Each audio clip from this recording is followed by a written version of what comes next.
हाँ जी बच्चों, वेलकम है आपका एक नई जर्नी में। तो देखिए, स्कूल के बच्चों की प्रॉब्लम्स को देख के हमने एक नई जर्नी शुरू की है और एक नए चैनल के साथ जिसका नाम है 360 स्कूलिंग हब।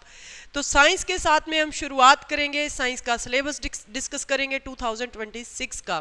देखिए, हम बीएससी एग्रीकल्चर, वीएलडीए और भी जो बेसिक कोर्सेज हैं, खास करके जो बच्चे आगे नीट आईआईटी वगैरह भी प्लान कर रहे हैं, तो देखिए बहुत सारी चीज़ें ऐसी हैं जो एनसीईआरटी में कट आउट भी कर दी गई हैं, लेकिन वो कॉम्पिटिटिव एग्जाम्स में बहुत मीनिंग रखती हैं।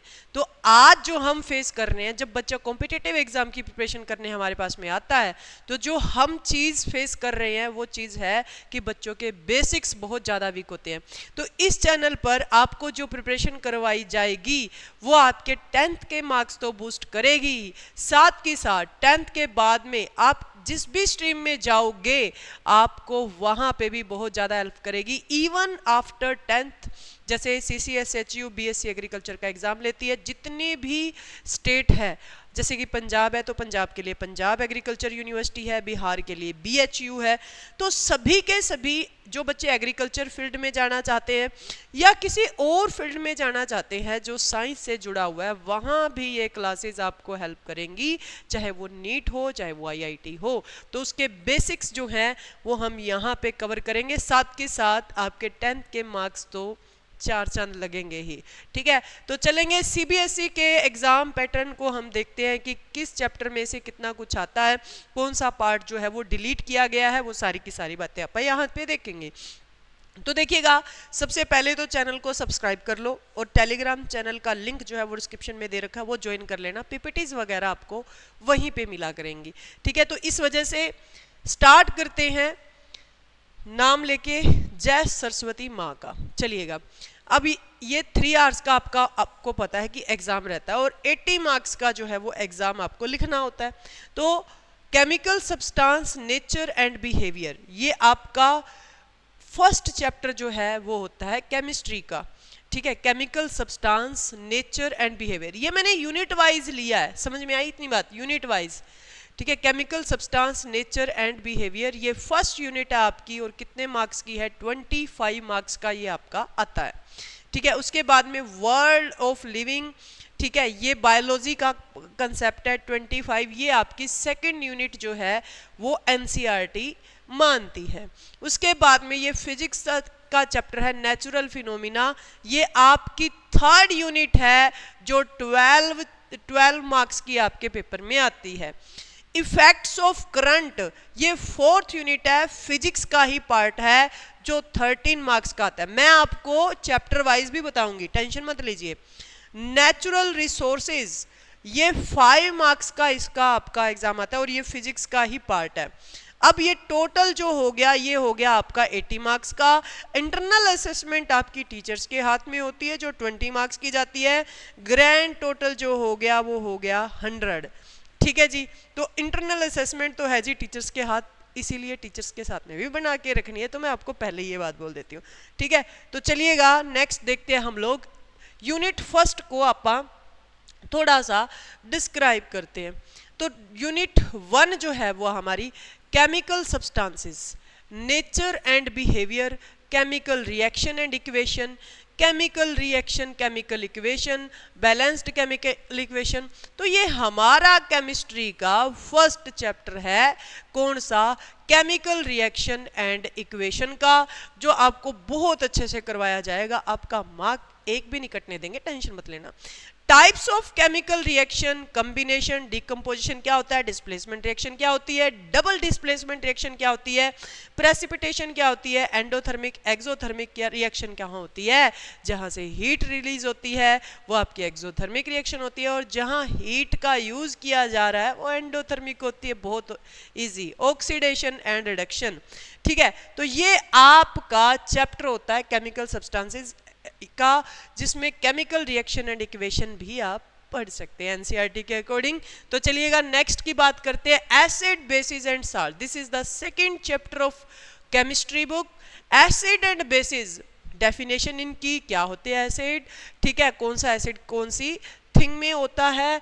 उसके बाद में फर्नाइजिंग of H+ and OH negative ion, H+ acids में होता है, OH नेगेटिव बेस में होता है। ये अपने को पता होना चाहिए। आइडेंटिफिकेशन यूजिंग इंडिकेटर्स क्या होते हैं, इंडिकेटर्स यानी कि जैसे कि वेनिला हो गया, अनियन हो गया, आपका क्या बोलते हैं आपको pH हो गया, जिससे अपने को pH वैल्यूज पता चलती है। Chemical properties, examples, uses, neutralisation reaction क्या होती है, concept of pH scale, definition relating to logarithmic not required, यानी कि डेफिनेशन जो है वो लॉगरिथम की वो अपने को जरूरी नहीं है पढ़नी। Importance of pH in everyday life, हमारी एवरीडे लाइफ में pH की क्या वैल्यू है, जैसे कि हमारी ह्यूमन बॉडी की pH वैल्यू क्या होती है, खाने की यानी कि जो आप फूड ले रहे हैं उसकी pH वैल्यू क्या है, ठीक है। तो ये सारी की सारी बातें, preparation and uses of sodium hydroxide, bleaching powder, baking soda, washing soda and plaster of Paris, each and every one हम जानेंगे इनके बेसिक्स।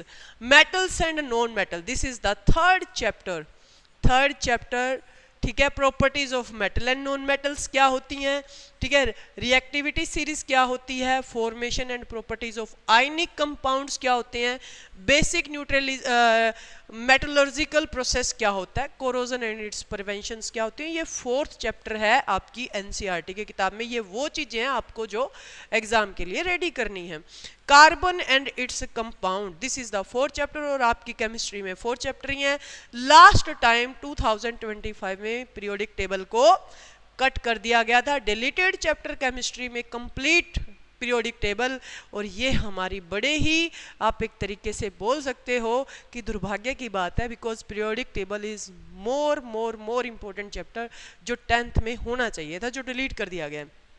नो इशू, हम इसके भी बेसिक देख लेंगे। Covalent bonds, formation and properties of covalent compound, versatile nature of carbon hydrocarbons, saturated and unsaturated homologous series, ये आपका कार्बन एंड इट्स कंपाउंड का चैप्टर है। इसमें और भी आएगा nomenclature of alkanes, alkenes, alkyne and carbon compounds.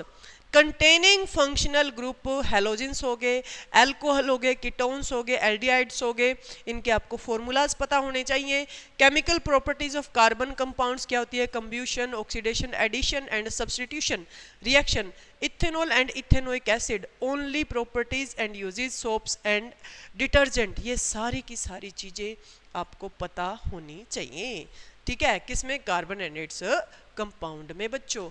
उसके बाद में यूनिट आती है आपकी second, word of living, this is the most important chapter. अगर एग्जाम पॉइंट ऑफ व्यू से देखें तो भी, और अगर general knowledge point of view से देखें तो भी। तो चलिएगा डिस्क्राइब करते हैं लाइफ प्रोसेस को। Living being, basic concept of nutrition, जो कि ये सारा का सारा यूनिट मैंने कितने नंबर का बताया था, 25 मार्क्स का। तो basic concept of nutrition, respiration हो गया, transport and exertion in plants हो गया, एनिमल्स के अंदर हो गया, कंट्रोल एंड कोऑर्डिनेशन कैसे होता है ह्यूमन में, एनिमल्स में, ठीक है, और प्लांट्स के अंदर, trophic movement in plants, introduction of plant hormones, control and coordination in animal. तो ये कंट्रोल एंड कोऑर्डिनेशन का पार्ट हो गया यूनिट सेकंड। इसको मैं डिस्क्राइब कर रही हूँ जो 25 वाला मार्क्स है। नर्वस सिस्टम हो गया, voluntary, involuntary and reflex action हो गया, केमिकल कोऑर्डिनेशन, एनिमल हार्मोन्स, ये सारा का सारा पार्ट जो है। उसके बाद में जो आपका थर्ड चैप्टर होता है, ठीक है, वो फर्स्ट चैप्टर था लाइफ प्रोसेस का। जो पीछे वाली चीज़ बताई है वो मैंने वो बताई थी लाइफ प्रोसेस की, फर्स्ट चैप्टर जो है आपका एनसीईआरटी का। और जो सेकंड चैप्टर है वो है कंट्रोल एंड कोऑर्डिनेशन, जिसको कंप्लीटली इसने बताया है, ठीक है। ये जो लास्ट ये पढ़ रहे थे आप, ये 2 चैप्टर है आपके। उसके बाद में रिप्रोडक्शन का थर्ड चैप्टर है। इसमें क्या कुछ है, reproduction in animals and plants, plants के अंदर, एनिमल्स के अंदर, एसेक्सुअल एंड सेक्सुअल रिप्रोडक्शन क्या होता है, reproductive health need and methods of family planning, safe sex with HIV AIDS, child bearing and woman health, ठीक है। तो ये सारा का सारा। उसके बाद में फोर्थ जो अपना चैप्टर आता है वो आता है हेरिडिटी एंड एवोल्यूशन का, जिसमें इवोल्यूशन का जो पार्ट है ये कंप्लीटली क्या है, डिलीटेड है एनसीईआरटी के अकॉर्डिंग। तो हेरिडिटी को ही अपन ने पढ़ना है। तो हेरिडिटी हो गया, मेंडल्स कंट्रीब्यूशन, लाज for inheritance of trade, sex determination, brief introduction, ये सारी की सारी। उसके बाद में आता है फिजिक्स की जो अपनी थर्ड यूनिट है, नेचुरल फिनोमिनाज, ठीक है।